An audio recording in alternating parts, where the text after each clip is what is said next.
This is the Kings Creek Podcast.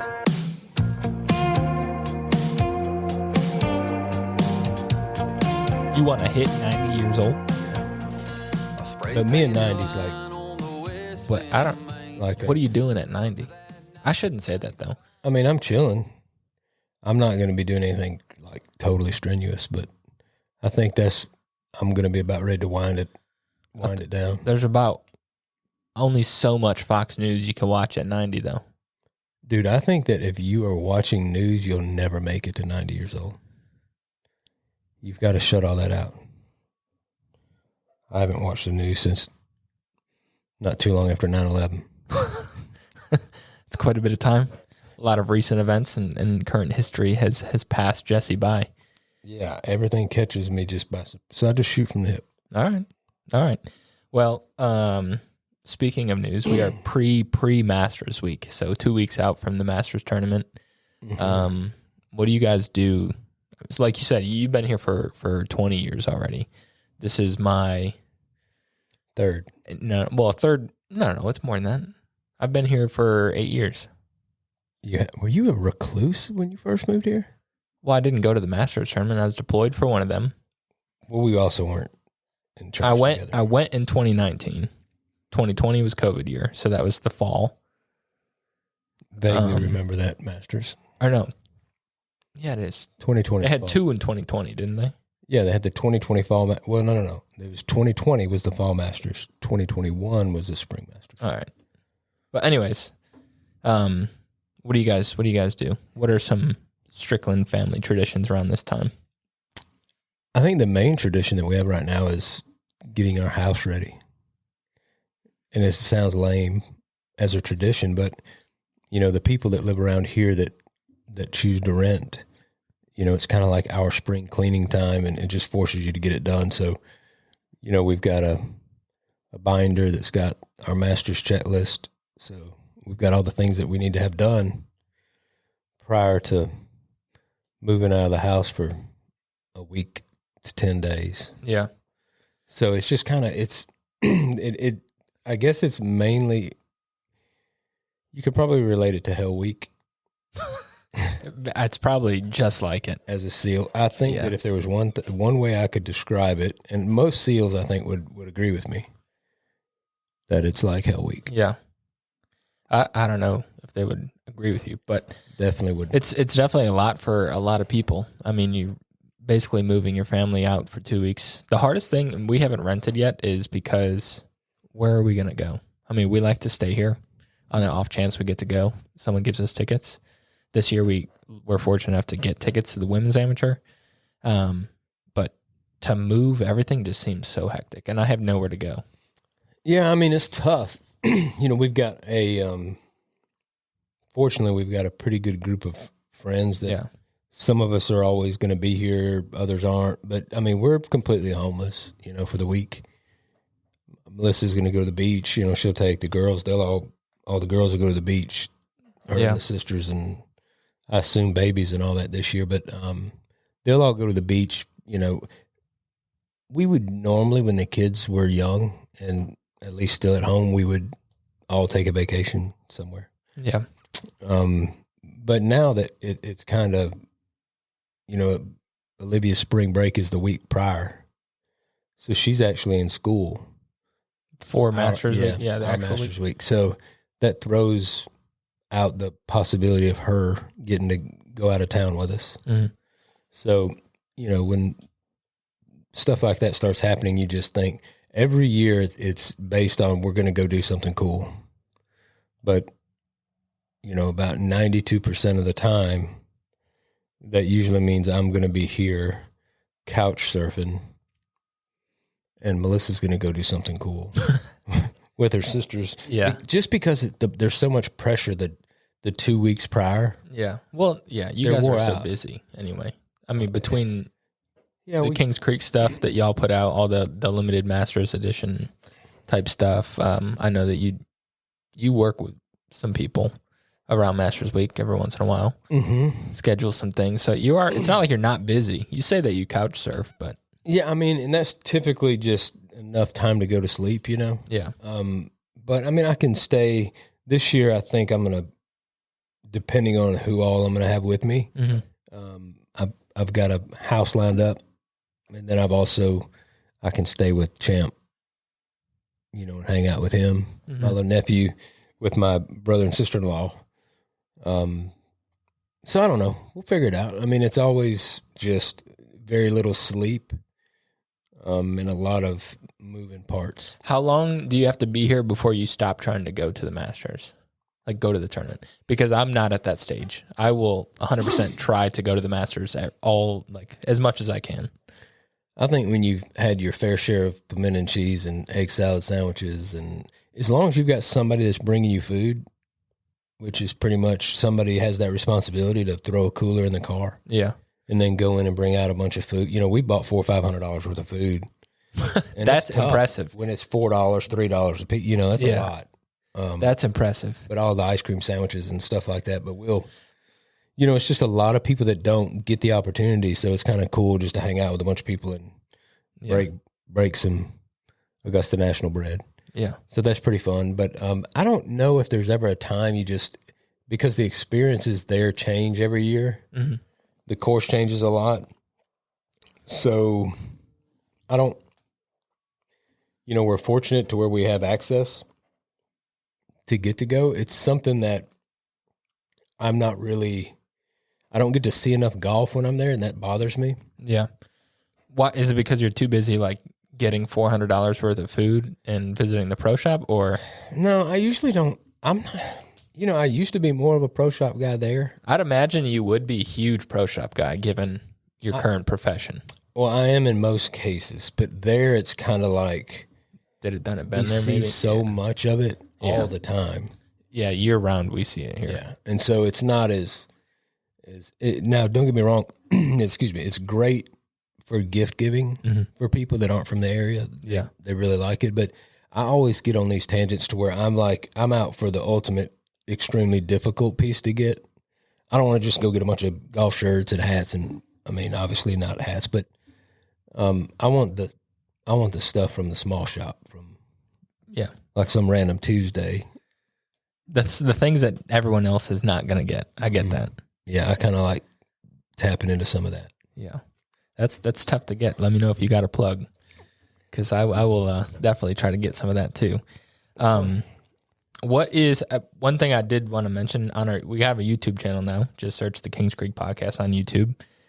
More on that later. But one thing I wanted to do was get a bunch of the staples from Augusta National, like the pimento cheese, egg salad, peach ice cream, and for us to do a taste test. That'd be cool. Something to put out there. I think that'd be sweet. And see, and I like the tried and true kind of staples. Just, you can give me a couple of egg salad sandwiches and a Gatorade or lemonade or whatever it is. Their sweet tea's generally pretty good too. Mm-hmm. But and then I'm good, and then I'll get a ice cream sandwich. But other than that, I don't go on these missions to try, the Augusta National peanut brittle. Yeah. $2 is not enough to entice me to go in there and eat some of the, just random a bunch of food. Things. Yeah, for sure.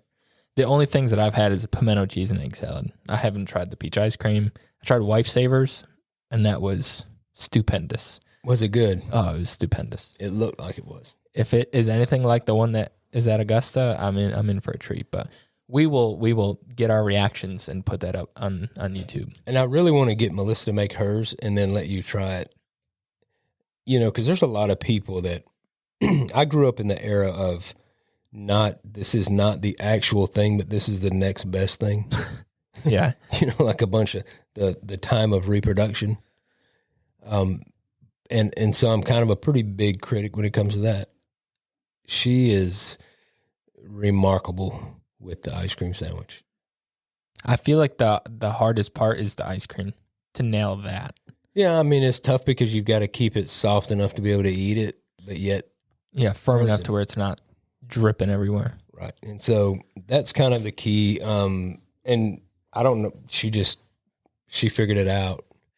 And you've got it's also hard to explain to people that you've got a soft cookie on the outside, like a legit cookie. This is not like an ice cream sandwich. This is not one of them brown cardboard looking ice cream sandwiches. Stick to your finger. Yeah, that you always get the brown fingertips. Possibly the best part of that too is the brown fingertips at the end. Revisiting that's good. So it's not that out there. It's like a legit nice sugar cookie that's soft, but it's a soft sugar cookie and semi-firm ice cream. And to get that nailed is, don't sleep on it. It's pretty tough to do. Heck yeah. All right. Well, let's get kind of into more so the meat of this episode. I feel like I said that same phrase during the last podcast, but whatever, we're going to run with it. I wanted to play. So you guys are in your 10th year of operation now at Kings Creek, which we are going to do something special. I got some things in the works, and hopefully I can surprise you with it. It's going to be a lot of work. Yeah. But that said, I wanted to play a video that was it's on YouTube. And I have no idea. And this came out 6 years ago. So about 4 years into your business, you were on TV, like local news station, and did this interview. And I wanted you to watch this. And I just think it's funny because I know you now versus then. And I feel like you've changed just since then. And also, if I can get one of these button-up Kings Creek shirts, let me in on that. Here we go. That's crazy. And over here, this face might look familiar. This is Ray Fulcher. I know you guys know who this is. Shout out, Ray. Thank you guys for joining me. Thanks for having us. Listen, so I really wanted to highlight you guys because you're doing great things. And we've met a long time ago and we've become friends. And I really appreciate what you guys are doing with your business. So talk to everybody, introduce everybody to what it is. Well, it's kind of evolving into something totally different, than we had planned originally. But it's Kings Creek Apparel. It's Kings Creek Apparel. Yep. That puts it plain and simple. Yeah. But yeah, it's a local clothing brand, and we just started small, and it morphed into this. Exploded. Pretty big and business. One of the things I like to say that you're giving back to essentially the community. I know that a lot of the stuff that you have is I just named, realized that too. after Apparel certain spelled people within the incorrectly. community That's as well, right. which I think is so cool. Dummies. Tell me about the different products that you have and really the style behind it all. Well, it's kind of just a mix. I like to hunt, and my wife doesn't so much. So There you go. Shout out to Melissa. Very right. When I'd go hunting and then she'd want to meet somewhere and eat, I'd show up looking kind of hunting-ish and just It's a really good wasn't that mix. cool. And so I just wanted to mix it up a little bit with some coastal kind of flavor to it too, and just something that's clean and neat with simple lines, nothing too busy. Yeah. All right. Well, so listen, and Ray, I'm going to pause it there. Wow. How much of Kings Creek has changed since then? Like, would you still kind of describe it in the same manner that you did there? Yeah, to a certain degree. I always have trouble, and we've talked about this in the past. It's hard for me to describe what we do, Yeah. just because it's not like I want to not be forced into any particular, genre of this or that, or I just don't like putting labels on things. But yes, I do think that it is, a lot of the designs reflect a love for the outdoors. I mean, we're always going to pay homage to that because it's literally what started what we do. Mm-hmm. Maybe I think as you see some of the styles change, I don't think it's as much of us changing as it is our accessibility to certain products that we didn't have access to when we first started. Yeah. Because it's for you to get your own custom cut and sew stuff, right off the bat is pretty difficult. So you start out decorating everybody else's stuff and just trying to, get the ball rolling. And then once you start getting the ball rolling, you get a little momentum, then you have opportunities with new sourcing and things like that. And so I think that's probably the biggest difference is how we do business. Mm-hmm. Our mentality is still the same, the passion for the outdoors, the passion for men. I might be even a smidge more passionate about men now. And I always feel weird saying that, me looking at you and I saying I'm passionate about men. We know what you mean. I mean, everybody, I don't want everybody to take this the wrong way. I'm passionate about changing the mentality of men. Mm-hmm. And I think that a great way to get on some common ground with a lot of men is in the outdoors. It's kind of what we were made to do as men. So, I still feel just as passionate about that. So I don't know. You think it's changed a lot? You said? I don't think it's changed too much. like I said, I think it's like what you do is super simple. You guys make apparel, but the thing that's hard for you guys is describing how you do it, because it's much more than, just throwing a design on a shirt. Like, it's become so much more than that with you guys. It is. And I think that as you are in business, the longer you're in business, your credibility kind of grows a little bit. So you get a little bit, unfairly, I almost think that, we get far too much credit in some areas. Mm-hmm. It's not rocket science that we're doing here. It's just clothing. Right. But, because of the way that you get viewed by other people and what they assume and things of that nature, we definitely have had to change kind of our mentality about business quite a bit, and how we go about doing things. But I mean, for the most part, other than I'm about 15 pounds lighter now. I was going to say something. Just looking at this, you look much more healthy right now. It's not that you didn't look healthy. It's just you do. I was thicker than a Snicker in that picture. Yeah. I mean, in that video. A couple of them buttons that's why you moved to the performance polos right there. Yeah, I had to have some more room. But I'll tell you what, it does make me happy seeing and looking back, because I think it's healthy to look back and see kind of where you started. And, we were passionate about what we did, and we were passionate about, obviously, in this, Ray's on here with me. So, I don't remember really how much we went into the story of what we did, but together, and to see where he is now compared to where he was on here is pretty impressive. Yeah, for sure. I definitely say he wins. I mean, he's definitely won the success race to this point. Yeah, it's all a matter of perspective, although I tend to agree with you there. He gets to travel the world and sing in front of thousands of people. It's kind of cool. So yeah, if you can sing, that's fun. Yeah. One thing I will say, though, that I don't think you guys have lost touch with how you started. Like, a lot of people lose touch with their roots, like what got them there in the first place, and then they try to be something different. And I don't think you guys have done that at all, which I think is very appreciable. Yeah. You know what? You can appreciate it. I can appreciate that. I mean, I will say that it's difficult, because part of what we found out about running a business and the mentality that people have and their opinion of you, all that changes around you to where people, for one thing, we're given more opportunity now in areas that we technically don't deserve any more than we did 10 years ago or 5 years from now. It's not like we've done anything crazy, but that is the beauty of operating a business. I have found, in my case, with my wife,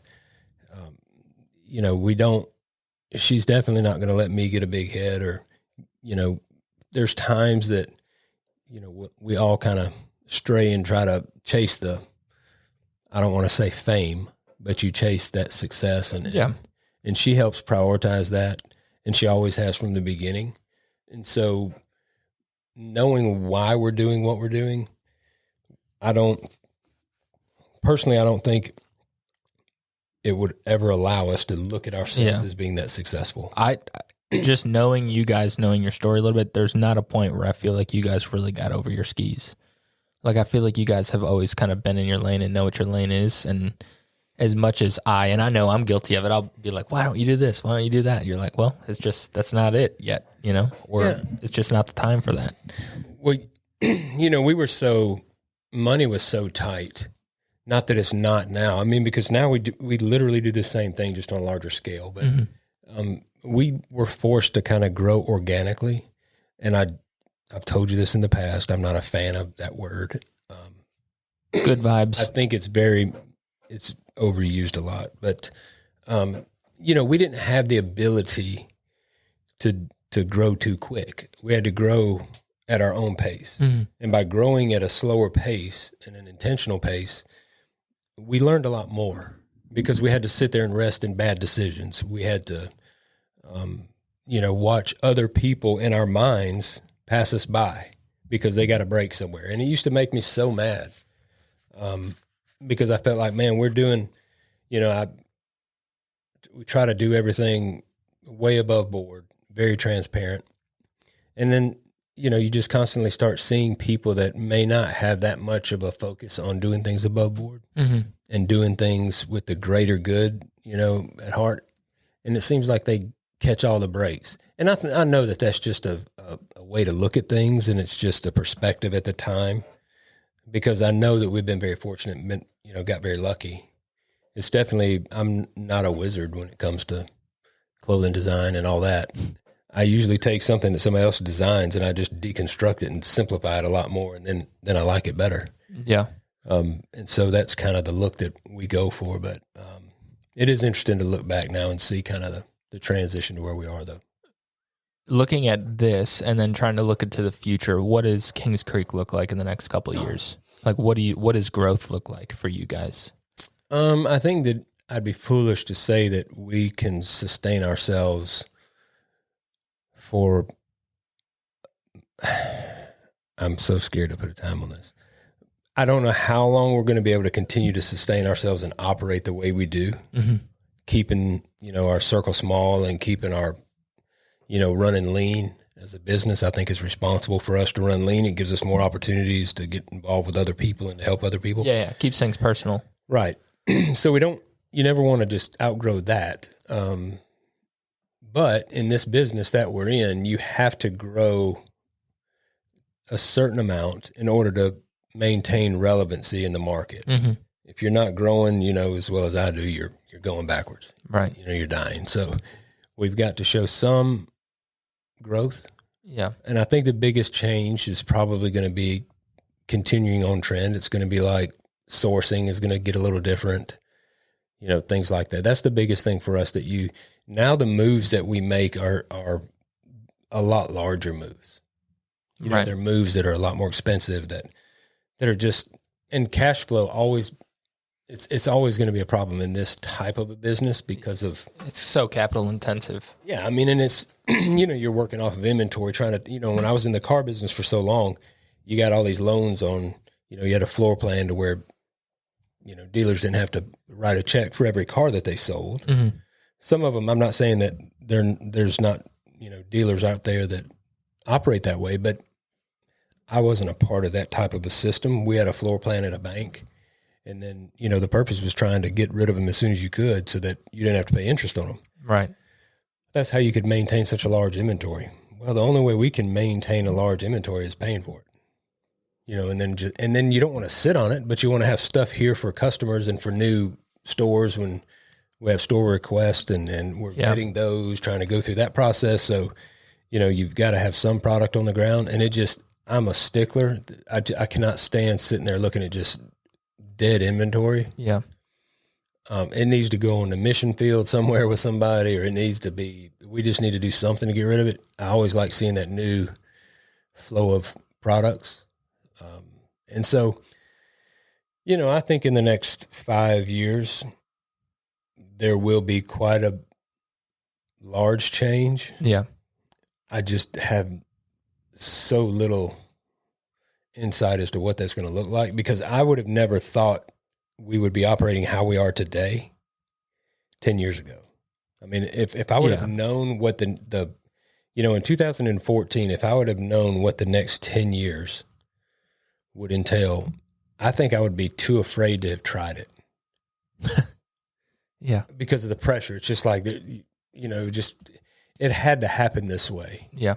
That's one thing about this business. So I've just kind of, being with you guys and seeing the apparel industry in and of itself, I feel like this is a subject that apparel companies know in their hearts, but will act like it's not the way it is. You know what I'm saying? Mm-hmm. Like they'll act like they got tons of capital just sitting around, that, they have all these normally scarce resources in abundance. Right. And like they know what's going to happen in the next 10 years. And I mean, apparel wise, you guys got no idea what the next fashion trend is going to be. Right. And you got to try to predict that. Yeah. And, that's what people go to school for. And I'm not that guy. I didn't, I don't have any professional training. Everything that I do is just, I'm a kind of a feely guy when it comes to everything. And I kind of just play and read people pretty well. And you can kind of get an idea of what people would like to see more of and less of something else. And so I think that is a gift that we have as a company, an open ear. And when we hear things, we act on them. We don't just ignore them, but yet we're small enough to where we can do that. And I think that's the thing that I'm most encouraged by regarding our industry and our business is I have very recently in the past, I guess maybe year to 18 months, realized the one thing that was aggravating me the most about our business was the more it became, a bigger, something that was, a lot bigger than what we thought. And we started losing, some personal touch with people. And I never wanted to do that. And it's like I woke up one day and it was changed. So, I mean, if there was one thing I could do, I wish we could dial it back. Yeah. Yeah. I think that the strategy that I recognize a lot of businesses using is like putting their hand in every pot and then just hoping that the losers don't outweigh the winner. Right. And I don't know if that's a sustainable business practice. I mean, think of how many clothing brands have come and gone in the last 10 years. And what's the shelf life for a brand? I mean, you really don't know. I mean, there's some staples out there, but I can remember Melissa and I coming back from the zoo in Columbia when we decided we were going to do this. All we were, and I think that, we'll probably get into this when we're going to have them on a podcast with us. Because I think it's just cool to get their perspective too, like our wives' perspective. Yeah. On things. And I can remember though, the kids were already asleep in the back of the car, in the back seat of our truck. And I can just remember I was so nervous about it, but excited in the same sense. And I said, look, if I just know that as impressionable as the kids are, I want to just be with them and be involved. And literally I can remember praying just, hey, look, just get us through this time and let this business sustain itself long enough for us to get these kids out of college or out of high school, not college, out of high school, so that when we send them off to college, we're happy with the product, I guess, that we're sending off to college. Yeah. And we feel confident that we've done everything that we could do to get them started. And so I try to explain to people all the time, our youngest graduated 3 years ago. She's already graduated from college. She's getting her master's right now. Yeah. Our other one, Noah, is extremely successful, does a great job. Couldn't be more proud of him. And so it's kind of like we're on borrowed time now. This is what they say in Louisiana. This is lagniappe. This is just a little extra. So I don't really know. I never allowed myself to think this far ahead. So I don't even know what it looks like. What's the end goal? I don't know. Why change something that's working so far? I mean, look at where you guys have gotten. Why try to change it now? And one more thing I know, I will say, that kid is a born salesman. I know he's got that in his blood from you. Oof. He came over and I knew that he got a new car, but I didn't know what it was. And he had me guessing. And then finally I was out there. By the end of that conversation, I was ready to buy a Honda CRV. I was like all in, like, oh, dude, this is the best car in the world. And is he so, would I have ever said, hey, look, this is my dream car? Yeah. Probably doesn't fit many 22, 23-year-olds' brains that CR. But, when you travel and selling, you think a little bit more clear, I guess, and what's something that you need and what's going to be useful for you. Mm-hmm. And it was funny because he nearly bought a Tesla. Almost. And he was so close. And I was like, please don't buy it. But I mean, he's a big boy. Yeah. He's got to make his own mind up. So I had to kind of sneak in some dad advice, but not too overly much. do it. Yeah. And so he ultimately made his own decision. I think he made a great one. And he's always been very responsible when it comes to that kind of stuff. So I found out just about when everybody else did. It's not like we went driving a few cars together, and right. I just sent them to some great friends of mine, and they took care of them, which that's good to know. That helps to have some buddies in the car biz still. After doing that for so long, that I got something like that out of it, and hopefully taught him a pretty valuable lesson when it comes to buying cars. And so, but yeah, he knows how to spot a good brand. I'll say that. I mean, everybody values Honda. That everybody knows the cars last forever too. So, speaking of good brands, you kind of used a strategy that I hadn't heard of until talking to you. And like Probably pretty scary. Your first hat that you released didn't have Kings Creek on it, like the name Kings Creek. It just had the wood duck, and you did that for a while. And you were telling me how just everybody in Nashville, I mean, obviously Ray brought it up to Nashville, friends with Luke, and Luke reached out and said, dude, you got to like put your name on there. Right. People keep asking me, knowing that that's like, that was your full intent. So I guess how'd you even come up with that? That to me is such a brilliant strategy. Well, I wanted to encourage conversation, and I knew if we put something catchy enough, that it would cause people to ask questions. Mm-hmm. And I saw it in a couple other products.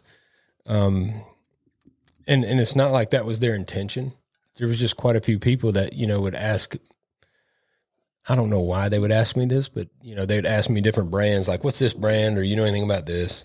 Again, I'm no authority on clothing brands and all that. It's just something I've always been interested in. And so I think the smaller boutique type brands started becoming more and more popular. And for years and years, you had to be affiliated with, one of probably 5 or 6 major brands, mm-hmm. And everybody kind of knew what brands were and what their logos look like and all that kind of stuff. But I thought, man, I want people to get the full story. I don't want them I don't want to give them everything, all the answers to their questions just with the hat.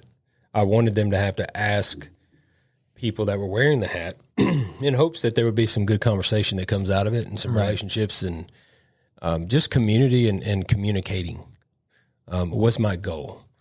And I also knew that we would order in limited quantities and sell out a lot. And then you had to be kind of quick on the draw when we would get products in. And we tried to keep our inventory fresh mm-hmm. so that there was always something new, not anticipating people that were going to buy all of them. But I mean, we literally have got quite a few people that buy every hat we make. Yeah. And so that to me is still a little bit crazy to think.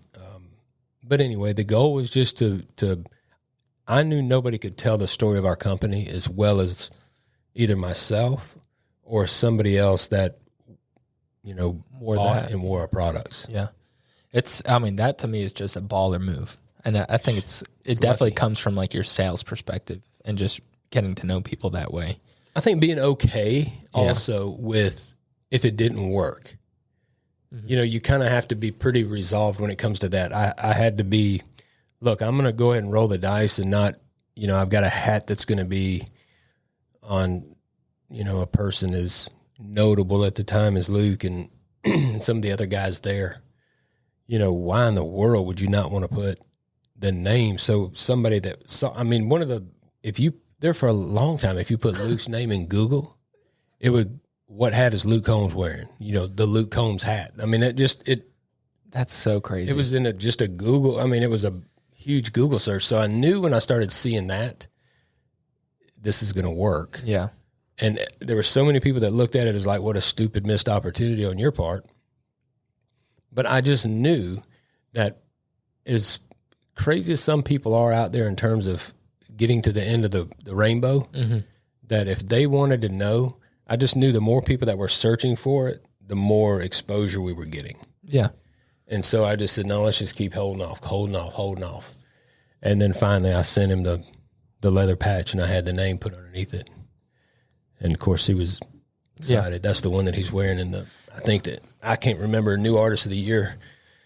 CMA, I think. There's several photos of him wearing it. I mean, it's at the Hall of Fame in Nashville. The craziest one to me is that he's wearing it and when it rains, it pours. And that has like almost 400 million views or something like that. It's got like an obscene amount of views, which is, that is probably something, that's one of those moments where you're like, well, I didn't expect that to happen. Oh, I 100% didn't expect it to happen, and then to know the first 3 or 4 videos, 5 videos, all number ones, he was wearing them. And I mean, that's one of the things that is hard to explain to people when, they get aggravated about us not taking credit for doing things. And, oh, y'all really have done such a great job. Well, I mean, we've been a good steward of what we've got, but we haven't been the originator and we're not some kind of somebody that's revolutionizing a brand. Right. we got very lucky and got hooked up with a lot of people that helped us move the needle. So I got a good question for you, or at least what I think is a good question then. What makes a good brand versus a forgettable brand, if you will, or quote unquote bad? I mean, to me, if you say what is important, I guess it's hard for me to answer that other than I can tell you what makes me satisfied with our brand and why I feel like our brand is different. And it would go back to first is the mission. I mean, what is our mission? And does everybody here, are they very confident that, you know, when asked that question, we all give the same answer of what our mission is? Because I think if everybody is solid and everybody's on the same page when it comes to what the actual mission is, you know, then you can start to lean into people that are on the team that bring a different skill set, but everything's going to the same mission. I mean, they're totally convinced with, you know, what the mission is. But I think product wise, I feel like one of the major components is going to be consistency. And fresh, you know, something that does not look like everybody else's. Now, there's always going to be somebody you can put beside you and say, yes, the same, you know, just a few little differences here and there. But really the tangible differences when you feel the products and you start perfecting the fit and things of that nature, a good product is going to be the backbone of every company. I mean, because you can have the best values, in my opinion, and real crappy products, and Yeah, you're not going to get anywhere. it's just not going to work. And so it's a good combination of a great team. You know, we hire extremely slow. Unfortunately, we fire pretty quick if we have to. But it's just a combination of people. And you know, I had a dealer I used to work for that we used to talk about it all the time. All businesses are all about people. It doesn't matter what industry you're in, it's people. People make the difference in everything that you do. And so if you can, one, create enough transparency to where people can see inside your business enough to hold you accountable for what you say you're doing, which is important for me. I liked and needed the accountability to make sure that you say you want to do all these things. Well, show me where you're doing them. And at that point, I feel like we were getting somewhere. Right. Because we were staying the course, had good products coming out, and, you know, we were consistent. And then from there, it's just got to be evolutionary to a certain degree. You got to evolve. Yeah, kind of stay relevant, stay on top of things. So it sounds like to me that the top three things is A, have a good team that's on the same mission and can clearly state your mission. Having a quality product, like you said, that's kind of like the lifeblood of your business. And then B was, or C, or the third. What was the third? Consistency. And creating, and not necessarily consistency overall, but consistently evolving. You got to have people, you got to have product, and then you got to continue to grow. All right. Who would be on your Mount Rushmore of brands? You had 4 brands that you were like, man, like they are just killing it. People that you think are all-stars at the game. We'll keep it like larger brands that more people would recognize, I think, probably the best. But Rolex is at pretty Absolutely, high. yeah. Peter Millar, I think, is a extremely good product. There's 4 on Mount Rushmore, isn't it? There's 4. And then I'm going to add a 5th, which is like a mini Rushmore, and that's going to be a smaller brand. Because I know that you know smaller brands. And I have a follow-up question to this, which is... Yeah, I think I'd be remiss to say that Nike shouldn't be there somewhere, just from a longevity standpoint and the focus of where they started in the beginning. But then I would probably break off from that and say, however, if I really wanted to do it the right way, you know, you have to look at, you know, Lulu. You got to look at some other brands that are doing athleisure and some of the other things pretty well. I still think, though, that one of the most recognizable brands in general, I think Coke is way high on the scale for me in terms of somebody that's done a good job branding.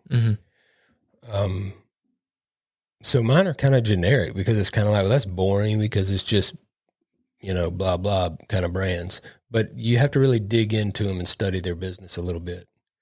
And then if you want to go a step below that in terms of like, I don't want to say social media brands, but brands that were built from social media popularity. I got what you're saying. I follow a lot of golf pods and golf YouTube channels. Now I know where you're going. Obviously, Good, I think has been a great refreshing to see some young men like them that stand for positive things, get to do what they dream to do, and they're playing golf, and it's opening up the doors for them to get involved with some golf manufacturers, with clothing brand. They're doing a lot. Yeah, they've done a lot of awesome. I mean, they got the partnership with Callaway. They got their own putters being milled now. Like it's really incredible. It's happened in 18 months to 2 years. They've, I mean, it's unheard of to be a high, 7-figure company. Yeah. And, so I respect a lot of that. And that kind of shows you the influence of social media now, kind of how it's influencing brands. I think it started during COVID when Rowback took off, when there was the direct to consumer stuff was really going strong. Rowback kind of set the tone for changing golf wear a little bit. Yeah. They were one of those brands too that I first saw the dog and I was like, what is that? So I just kept searching dog brand. And Jesse Waters from Fox News. This makes me sound like I'm a freaking Fox News nut, but he's the one that I was like, that's how I found out about the brand is through him. But yeah, good. We should, if anybody listening somehow knows them, please get us in contact with them. We played a show with them last year. They were at the I just don't know how many. I can't bring out the names of the brands that were where we were, but it was this in 2 weeks coming up, golf tournament week. And one of the shows that we were playing, they were represented at that particular event and had been hosted by this particular company. And so, it was kind of like in passing, what's going on? What's up, that kind of a deal. And so they wanted to get in there because they wanted to hear, the music and stuff like that we were about to bring to them. So, but they're all super young, but very goal driven, stand for good things, good guys. And I think that we can learn, all the brands can learn a lot because they're not doing anything that's revolutionary. They're not, they're just throwing up a bunch of golf content and they're creating a following. And then it doesn't matter what they put out, they're going to sell it. Which, I mean, that's kind of what I'm trying to do and what we're trying to do here is just create a following. So that being said, like I said, we are doing a YouTube channel. We got some cool stuff on the horizon. We got some, I mean, really the whole goal is like what we said, this is an extension of the brand and some things that you love to do is golf, hunt, fish, country music, you name it. So hopefully our content reflects that. So it'll be us golfing, maybe some stuff with some country music people, some hunting content, kind of all the above, basically an extension of the brand, just in video form. Right. So, and we got a lot planned and I'm sorry, I'm coughing as much, but yeah, you got to get that checked out. I was jacked up for so long. I was sicker this winter than I've ever been. So, anyway, yeah, we've got a lot of stuff coming and, I think that the thing that I've been most hesitant about doing is getting out in front of the brand. It's not a comfortable spot for me. As evidenced by that video. We talk about it so much, man, that it's like, you think when you're younger that if you could get to a spot to where you could kind of get some shine from something, that'd be something you'd really want to do until you start getting to that point. And then it's like, man, I don't want to take away from the mission of what we're doing. And I think that I negate so much of what I'm trying to do. And so I stay kind of a little bit, in the background, which growing up and for most of my professional life, that wouldn't have been me. Yeah. Not anymore. Now you're listening to Jesse live on the Kings Creek podcast. Yeah. It just, I always would want to, make sure everybody knew how much of an impact or how involved I was with certain things. And maybe just as you get a little older and you mature, you just don't. Yeah. It's not about that. It's about really trying to make a difference. And I think that it's counterproductive to make a difference and then get a lot of recognition for it. Mm-hmm. All right. So based on the Mount Rushmore brands, and you don't have to use any of the brands that you mentioned for the Mount Rushmore, what would be like a dream collab for you? Like who would be someone that you think it would just be really cool to partner with and come out with something? Well, I mean, I wouldn't mind having a Richard Mille watch collab, but you like those? I'm probably going to get banned from some Richard Mille boutique. I hate the watches. It's different. It's a Ferrari of watches. I mean, you know as well as I do, I've got other things that I like a little bit more. Yeah. And that was kind of tongue in cheek there a little bit. I would say probably we're working on a collab right now that I don't want to. Off air. You could tell me off air, unless I know about it. You do know I went to a meeting about it not too long ago. But I know. I do. That's going to be a pretty big one for us. I think that the opportunities there are going to be big. It's definitely going to be viewed as big, but I would like to collaborate. I think we live in a town to where if you want to know about branding, I think we live in probably a town that has the best example of high quality branding with the Augusta National and the Masters tournament. Mm-hmm. I think it's a huge, everything's excellent. Everything's done the right way. They don't get in a rush to do anything. When they decide to do it, they do it. They do it well. One of the things I like most about doing things with our church, everything that Dr. McKinley and Lane and everybody at our church, when we do an event, we do it the right way. Yeah. It's done with excellence. And so, there's some things there that we do have working, but I don't know what a dream collab would be. Like just, if you could just pick a brand where you're like, I think we could really make something cool happen. I mean, the one that you are working on is an awesome one. It is, and it's relevant to what we've got going on. Yeah. I would like to, a Peter Millar collab would be great. I think that we kind of blanket cover some of the same things. Mm-hmm. So in order for it to be a dream collab for me is everybody's got to have skin in the game, but everybody has to bring a certain skill set or a certain dimension to the collaboration. Right. And both people are going to benefit greatly. And I always struggle thinking that just because it's our brand, somebody's going to benefit from it. And we've had a lot of great examples where we've done a lot of work with. Meaning, when you say that, you mean like you feel like they're going to carry more of the weight? You're going to carry, they're carrying the weight. I always feel that way. That I don't bring nothing to the table. I feel like we're a small clothing brand and we got good hearts, but when it comes to that's me clothing, that's me with guests on this podcast. I'm like, oh, they're doing everything. Nobody wants to listen to me, which is probably true. Well, but hey. You find out the more you get out there and the more you get involved with these projects, the one thing that I have found out is we are so much closer together than what we really think. Mm-hmm. There's not the separation that the outside feels like there is. They'll hold certain people and companies up on a pedestal, and then others are just, they get real kind of comfortable and used to being around them.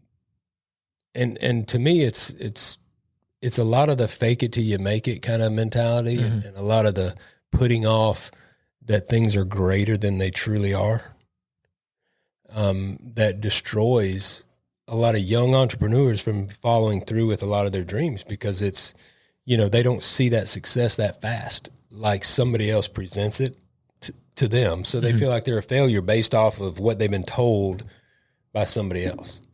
And so, I think that if we would be a little bit more encouraging and a little bit more open about the difficulties and what's tough about a business and tough about starting a brand, I think it would be remarkable. All right. So I want to do a new segment, and this is modeled after the new hat that you guys just dropped, the Yessir hat. So the segment is called Yessir. And when most people, like someone asked me, what is that phrase? And it's like, well, it's like, let's say you drill a 30-foot putt.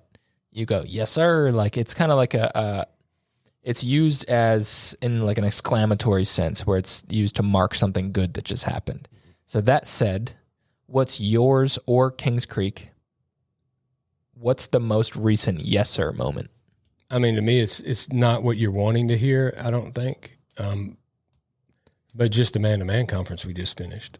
Yeah, shut it down. We don't know. I'm just kidding. There's another yes sir moment that it's just like, okay, cool. But I mean, to me, every year that goes by becomes a yes sir situation. Yeah. When you think, man, we're on. I mean, why are we doing what we're doing? How do we continue to get to do this? And all that kind of stuff. So, but there's a lot of yes sir moments for us. But they're probably, when you get a little bit deeper into this, it's kind of interesting to see that they're not what you would normally think they would be.